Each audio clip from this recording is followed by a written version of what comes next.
grappling with, and how will these developments affect our socio-economic landscape?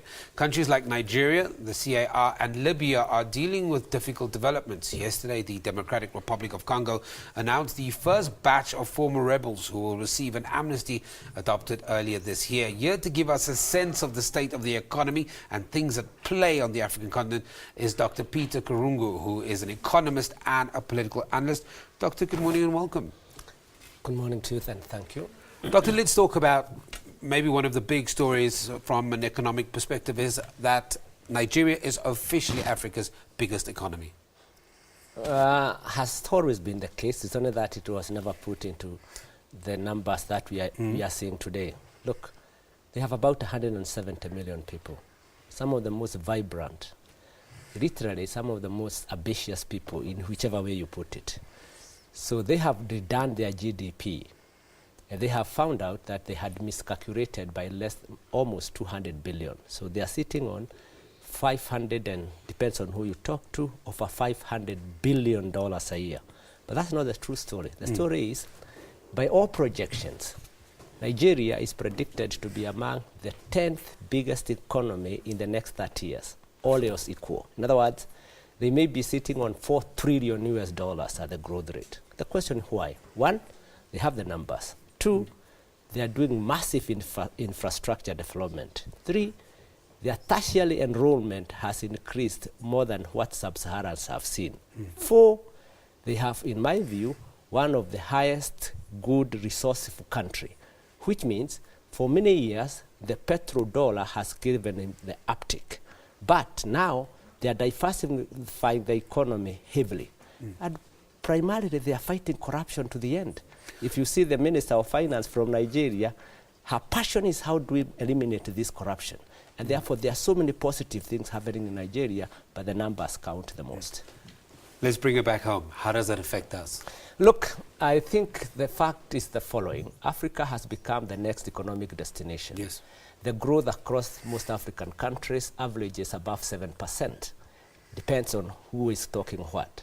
Listen to this. Once the economy grows at 7% on average, the GDP doubles every 10 years. And that's a very short period. Now, South Africa is benefiting tremendously, but not to the best it could. If you look at companies like MTN, you see the dividend they are getting from all the growth. From if the you look at venture the share Africa, price, yeah. Correct. If you look at Standard Bank, the amount of business they are doing outside, in actual fact, the statistics are some of the South African company, more than 12% of their dividend is emanating from Africa. The catch is South Africa is not reciprocating. South Africa, we are sitting on a position we are rather than what could be. Our growth rate is almost dismal as we speak. It's barely 2%. Other economies are booming. To me, those are the issues we need to address. Is this good news for ordinary people? Is there more opportunities? I mean, you touched on MTN. We're talking there's so much growth. Some of these South African companies have already kind of found their success in Nigeria. But why does this spill over to the ordinary man in the street? Is there opportunities? There are so many opportunities, except everything is a question of how do the companies relate to the people. We have an economy which is really driven by conglomerate. That's why it doesn't change. We have an economy that is structured just to favor the big companies. If you go to the African continent, where I go every now and then, because I'm doing businesses on a personal note, you find the business is driven by small, medium income bracket. South Africa, we failed to pick on that one. You can see our growth rate when the African economy are growing, and listen to this, 29% of the export from South Africa are going to sub-Saharan Africa. That's 29% of the total export. Sure. But we still don't pay that attention and adjust it. The first thing South Africa need to wake up, and I'm very happy to hear this, is that we need a ministry of small medium enterprises. That's the buoyancy of the economy. It does in Germany, it does everywhere. But in South Africa, conglomerate, they are still leaning, to my view, to an apartheid model that will not work to take this country where it should be. And we've heard government talk so much, and I think a lot of the big announcements made by the finance minister was towards that smaller business sector that can actually grow business. Let's quickly talk about the perception South Africa used to have the perception of being the country as the gateway into Africa. With Nigeria's economy growing and at the rapid rate it's growing, how will the rest of the world see business with Africa? Look, competition is healthy. Africa is facing the most drastic competitive world, primarily driven by the youth. Listen to this. Between 1980 and about 2010, the growth of tertiary enrollment in Africa increased by 7%. That's a huge number if you look at it this way. Is it the same? It's all over. Once people are brainy, it doesn't matter what you sit on, and therefore Nigeria seems to sit on a very vibrant youth, highly competitive. Look what they have done into the movie industry. Using small gadget, technological innovation. And that's, if you go to Kenya, all the mobile banking business thinking is coming from Kenya. South Africa needs to wake up. Don't say you are. What are you telling me? You should always aspire to be better. Let's not be complacent with the status quo. The degree is to push and push and push. Finally, can I tell you a true story? A company from Kenya came here to Women of Business. It's owned by a 32-year-old person, 32 years old. The turnover is $2 billion or more. This is a young guy. But when he comes to South Africa, with all the money he has, they are told you are too young or you can't deal with this kind of money. South Africa, this is a true story. We need to wake up. These are geniuses you are throwing aside. And we can see what has happened in Nigeria. Some very young millionaires there. Let's quickly shift to the DRC. We've seen an announcement by government. There's an implementation of an amnesty for former rebels. Talk to me about the importance and the significance of changing the country's image. Look, political stability is a key driver to economic growth rate and everything else we want to see. Therefore, we have seen so much pain in the DRC. We have literally seen no peace.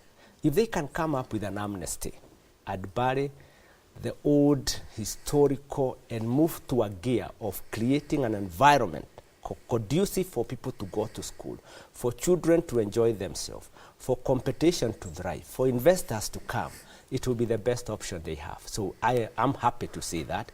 It is one country with so much potential, with the potential to grow at even 15%. It's one country we all look to as saying, the day this settle the peace, it will be one of the leading economies in Africa. Doctor, with all the numbers and figures that we're throwing around, one of the things you mentioned, that tertiary enrollment is up up to 7%. Africa as the final frontier for growing business and developing. Are Africans understanding the future role that they can play in not only enriching foreign countries, but enriching the continent? Agreed. Look, the critical question is, historically, the African takeoff was very biased towards very few families, very few rich. Corruption was endemic. I think the youth today are saying, we can't play the game again. Look, between 1980 and 2010, the middle income bracket in Africa grew by 400 to 400 million people. From barely 100 million, now we are sitting on over 400 million people. Sophisticated, educated, consumer spending, you name it. That's number one. Number two, if you look at the continent, by 1989, they had barely 8 stock exchange market. Today, they are 30 plus, and they pay more than anything else. They are driven by factors that are among them, you and I, young people who are saying, corruption is destructive to my future children. So what we need to look in Africa is two things. One, find a way to minimize inequality, where the rich are so rich and the poor are so poor. We need to correct that. Two, when you hear people literally praying to corruption, corruption tears down all that which we build for our future generation. Sure. And also misallocate resources from efficient system to inefficient system. That's what we need to guard. Nobody should be part of corruption, because once we fight it, then Africa is a place to be. And I can guarantee you, with the youth that I deal with every day, and I speak to youth wherever I go, I have a feeling that the Africa will change forever. Let's quickly touch on the intellectual capacity of Africa, because I've heard this conversation in certain circles talk a lot about, at one point we had a brain drain, and at some point we're now on the reversal of that, and there's a brain gain. We're seeing a lot of Africans that have been educated abroad that are finally pulling back into Africa in one way or another. We see a lot of it in Nigeria, and that's part of the reason why the innovation in Nigeria is at the peak. Talk to me about that intellectual capacity at the moment. Actually, we can start from here. In 1989, from 1994, 95, I came here in 1991. I've seen so many people from Kenya, Ghana, you name it. The opposite is happening. Everybody is leaving because the opportunities in their country and stability is promising. So as simple as that, within the African continent, I don't know why, people are cutting from Pan-Africanist to more or less loyalty to their own country. But if you go to Ghana, you go to West Africa, like you said, you see the financial infrastructure, the banks started by young people. You got a Zenith Bank, UBA, you can name all the banks. I had a meeting with a very young guy from Ghana who is willing to give me funding in millions of dollars. I asked him, how did you make all this money? He has a bank. He started 5 years ago, but the government is supporting it. South Africa, unlike then, and this is where now the issue comes, I have always said this, and I repeat, South Africa needs to wake up to two things. One, we need a commercial bank where the majority is the government. The status of the banking institution in this country are literally retrogressive, are not pro-growth, are not pro-majority, and all they want is literally to control the payrolls rather than to be investors in the investment destination of the continent. But that's what is happening in Africa, because you find a lot of many institutions. May they be private equity, may they be banks, may they be any venture capitalists, they are Africans. In South Africa, do we see as much? Not yet. Dr. Peter Karungu, we're going to leave it there, but thank you very much for talking to me and joining us. He's an economist and political analyst, sharing his insights on issues on the African continent and also developmental issues going forward on the African continent. It's time for a musical interlude. Enjoy.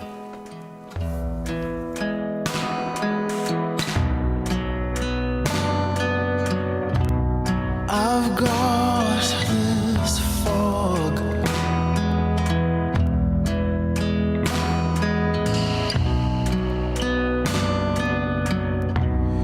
It runs through me.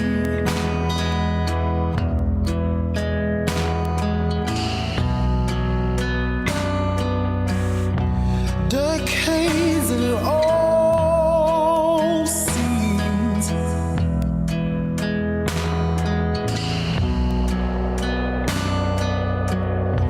she's been crying herself to sleep. She cries, she goes,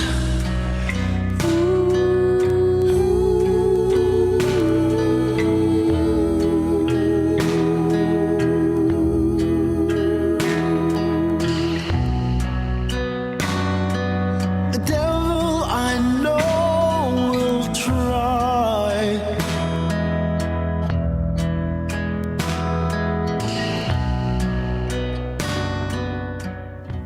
to stop.